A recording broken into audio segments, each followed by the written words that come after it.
Okay, I'm here with the great Gally What's up? from Hyperchange. We just took some Robotaxi rides. We did how many? 3 together?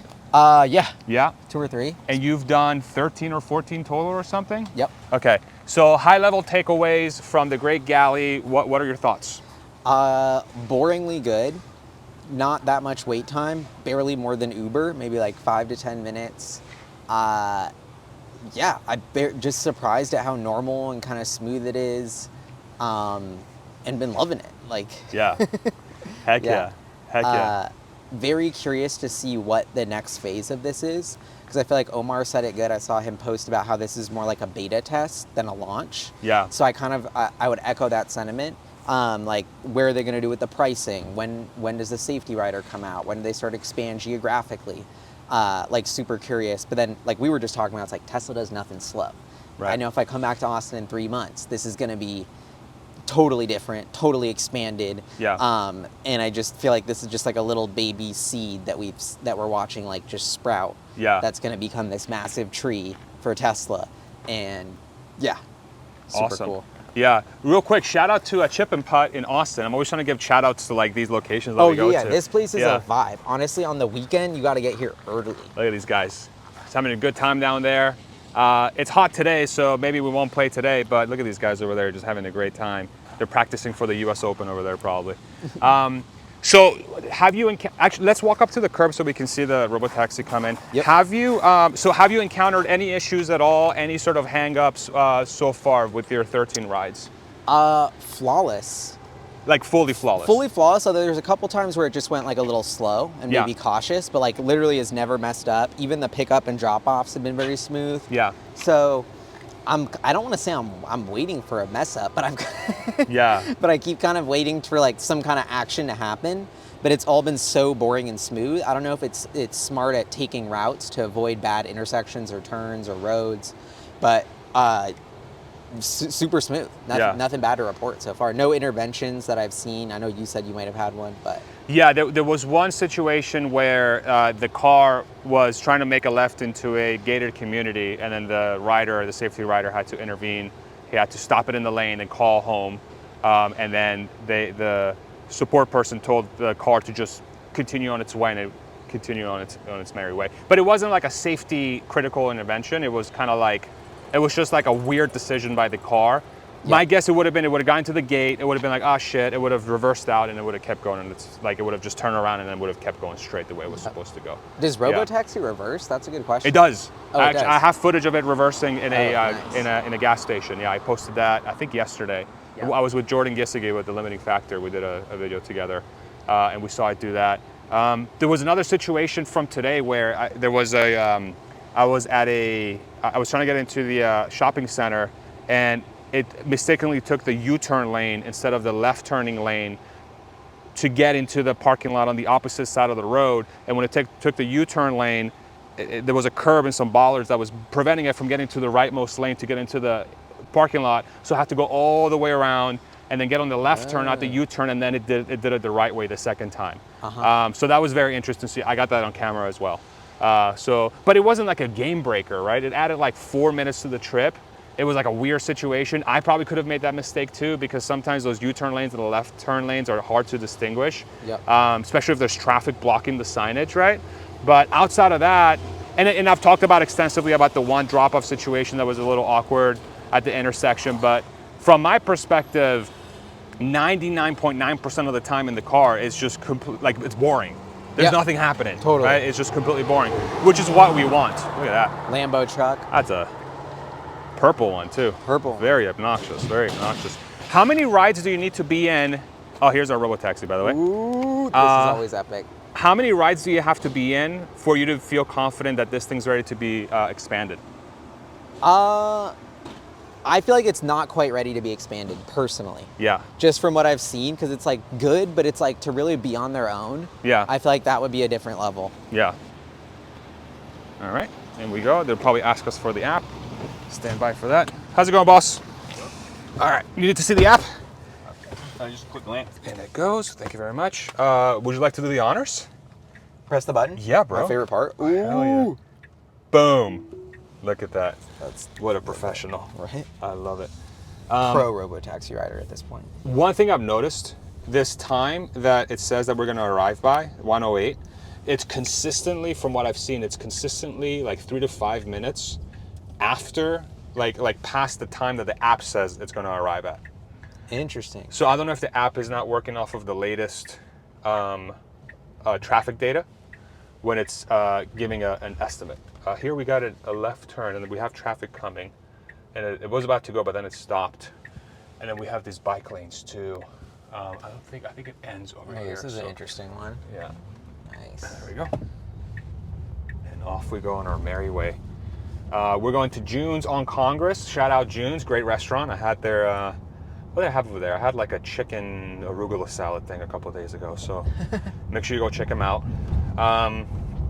Yeah, so you were saying like just so far, you don't think it's quite ready for prime time. So how many rides do you think you need to be in that are flawless? Or like how do you gauge when it's ready from your perspective?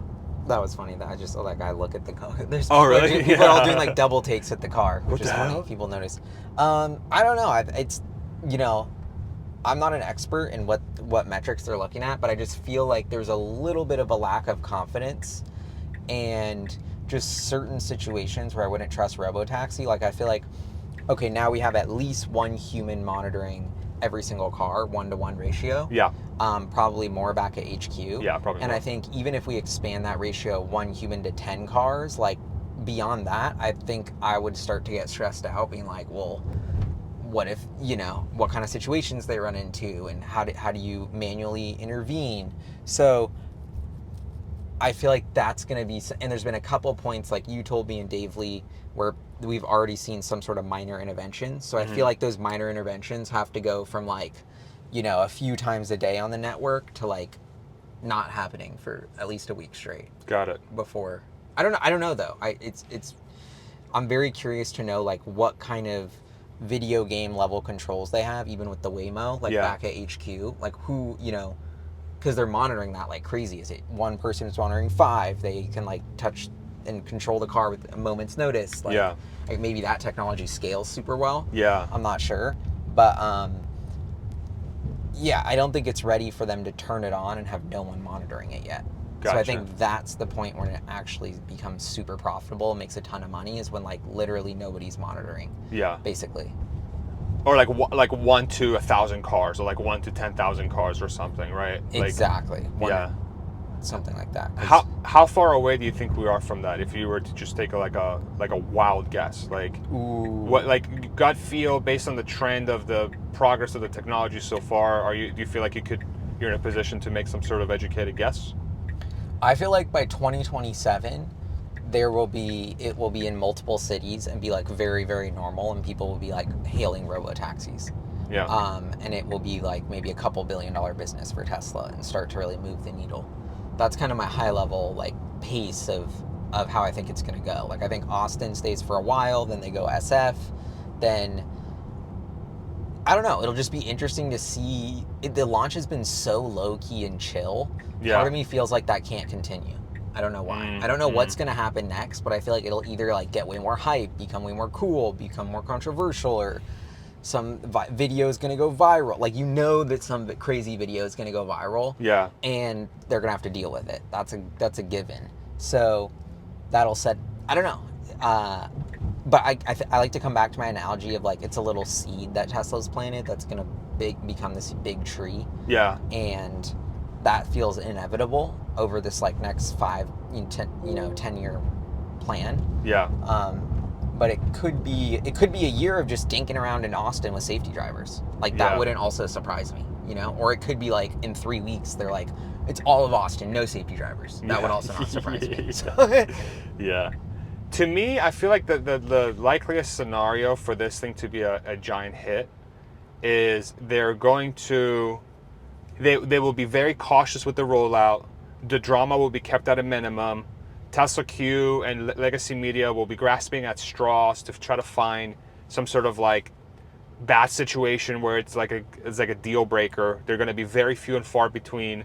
All of us that are capturing the rides and I'm going to continue to post them in full. I'm not going to hide anything. Literally everything that I record, I'm going to post, good and bad. But I think a successful rollout will be, it kind of like disappears to the background. People kind of forget this is even happening. Tesla continues to expand into more and more regions, and then at some point, to your point, it's going to start showing up in the P&L, and it's going to start showing up as a separate revenue line item, and then you're going to have a separate profit line item for it, and it's going to start stacking, millions into hundreds of millions, into billions of dollars of profit. And then at that point, people are going to be like, wait a second, we can't ignore this anymore. We have to put some sort of multiple on this. Oh, and we got a Waymo dropping off right in front of us too. This is the war of the self-driving cars. Here we go.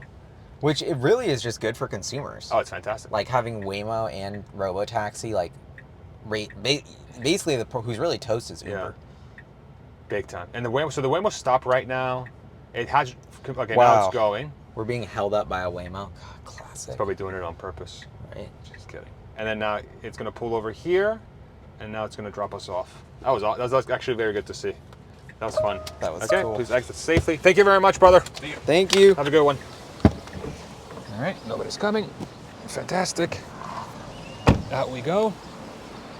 You know what's crazy is how the Waymo looks so like antiquated and just like kind of like the wrong move once you get used to the Robotaxi. That happened to me out of one of my rides. I got off and then I was like, oh my God, the Waymo's looking bad. Yeah, like, the Waymo looks so Frankenstein of like sensors and stuff when you compare it to the Robotaxi. Like, and it, like look at how good it looks, right? Like it just looks like a great looking car. And so off it goes. Sexy. Bye bye. Love you. I know some people think the Robotaxi logo itself is a bit controversial because it's hard to read, but I think it's so badass. I think it stands out. Maybe it's not the forever logo, but it's just so like, I love how that kind of like comic book video game design flair that Elon and Tesla have makes it kind of fun. Yeah, you know? 100%, really cool. 100%. Your thoughts on that ride? Boringly smooth.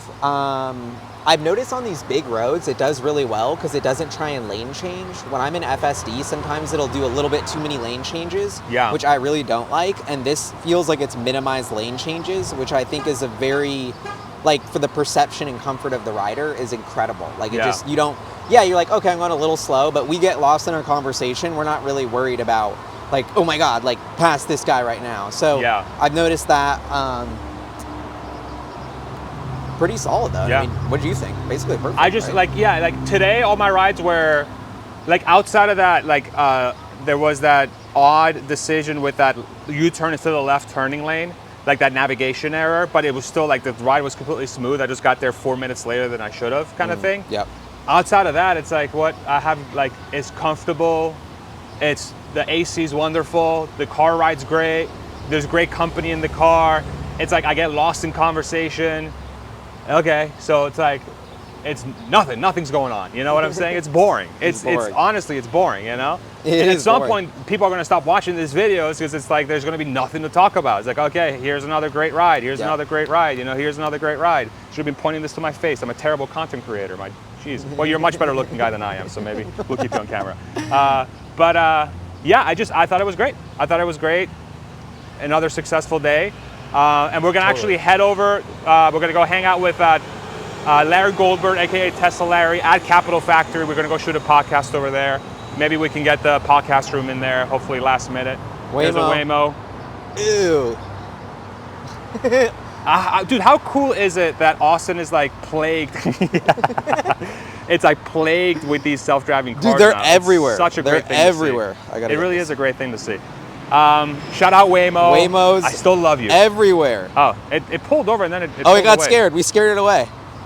It like changed its mind. It like pulled over and then it pulled away. Yeah. What was that? Literally got scared. Maybe it was about to like beat you up.